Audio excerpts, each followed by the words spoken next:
welcome back again. So today in this lesson we're going to look at funk, and you might have noticed that I was using a wah-wah pedal then, and what that is a pedal on the floor and you rock it backwards and forwards and it creates this sound that goes wah wah wah wah.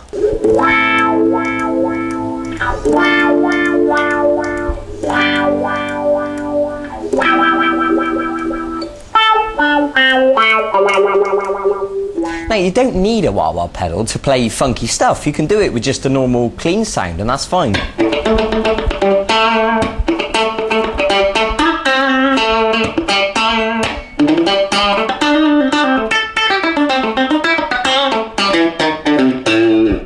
Okay, I think you get the idea. And generally speaking, the idea with funk, it's all about the rhythm, and usually it's quite cheeky sounding. The notes are quite short and sharp. And the specific technique that I'm going to teach you today on the guitar is how to play dead notes or muted notes. And what it is, let me just explain this a little bit better. When we're playing funk, often the riffs are quite simple, but it's not just the notes that we play. It's also the in-between notes that make up the rhythm. So for example, a riff might go like this. Now if you listen carefully, you'll notice that I'm playing the notes that sounds like this, and then I'm going, and then I'm playing another note, and then playing another note. So when you join it together it sounds like this. Okay, so it's those little clicks in between that are so important to the rhythm of funk, but a lot of people don't realise that they're in there. They're called passing notes or dead notes or you know, or clicks, or you can call them whatever you want really, but the point is, here's the point, if you just played the proper notes on their own it wouldn't have the same effect, because if I played it like this, that's without the clicks. Now if I put the clicks in,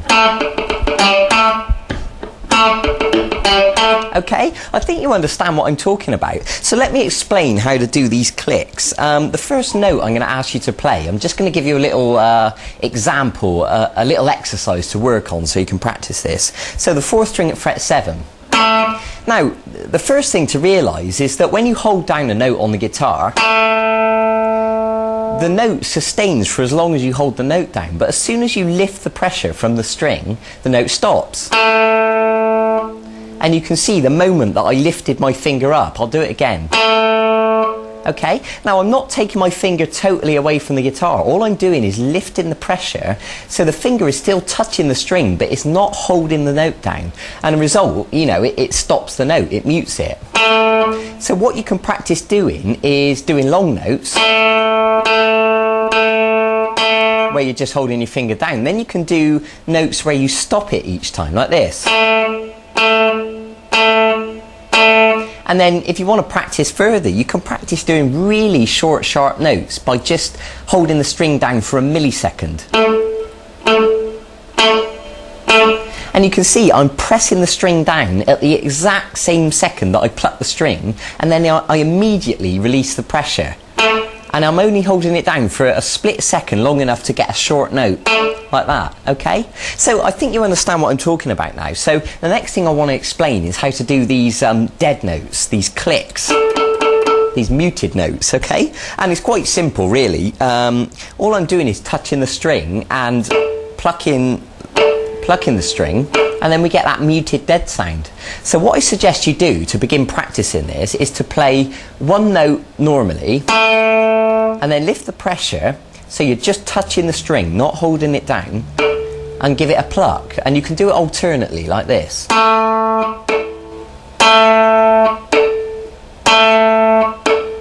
Okay, now you can build it up. Perhaps try playing the note and then 2 clicks.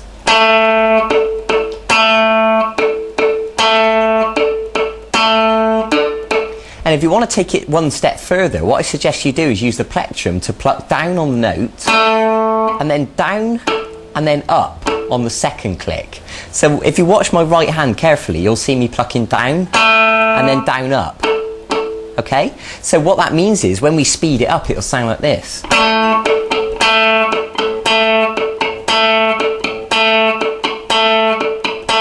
Okay, I hope that makes sense. So now you should totally understand what I'm on about when I talk about dead notes. Now let me give you an example of, you know, me doing a bit of improvising, and you can watch my right hand and you can watch my fingers and you can see where I'm playing proper notes or dead notes. So have a listen.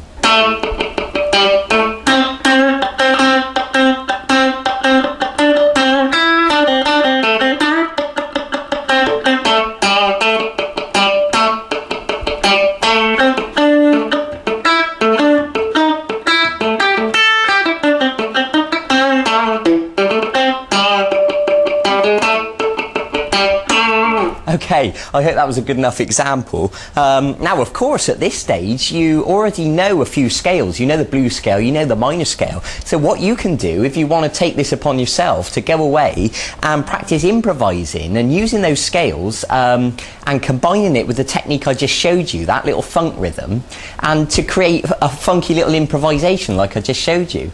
Now, also, I want you to remember that the next lesson, the last lesson in this e-course, I'm going to really teach you how to improvise. Okay, and I'll explain exactly what that means, you know, how to make up solos as you go along. So you've got that to come as yet. But, you know, if you want to jump ahead of yourself and go and start creating stuff, then brilliant, that's absolutely fine. So let me finish up here by giving you a specific rhythm to practice.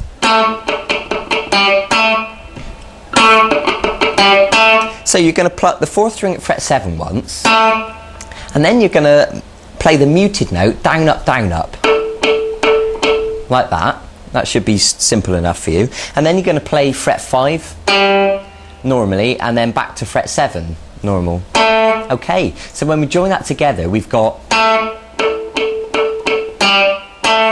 Okay, I hope that makes sense. Let me play it at full speed so you can really get a feel for the full funky energy. Okay, I think you get the idea. So I want you to practice that rhythm that I just showed you. Practice the clicks, practice the mutes, and do everything I told you in this lesson. You know, do the long notes, the medium notes, the short notes, and really get used to, you know, holding and releasing the pressure from the notes. If you need to, watch this video several times, you know, so it makes perfect sense in your mind. Okay, now you're building up a whole skill set here. We've done so much stuff so far in this free course. It really is quite exciting. And remember, like I said, there's one more lesson to come as yet. It's the final lesson. I'm going to teach you how to improvise. So that really is a big part. That's an important lesson.